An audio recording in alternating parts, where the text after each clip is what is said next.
दररोज किमान 7 तासांची पुरेशी झोप घ्या. दिवसातून किमान 2-3 लिटर पाणी प्या.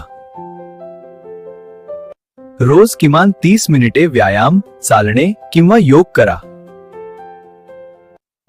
जंक फूड, जास्त तेलकट व गोड पदार्थ टाळा. ताणतणाव कमी ठेवा.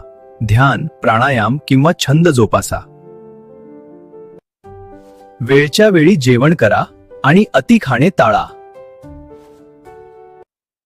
वैयक्तिक स्वच्छतेकडे लक्ष द्या. हात धुणे, स्वच्छता हे खूप महत्वाचे आहे. धूम्रपान व मद्यपान टाळा. नियमित आरोग्य तपासणी करून घ्या. मुलांनो, तुमच्या हृदयाची काळजी घेण्यासाठी दररोज व्यायाम करा आणि पौष्टिक आहार घ्या. अरे, मला अशा नवीन अपडेट्ससाठी सबस्क्राईब करा, फॉलो करा आणि लाईक करा.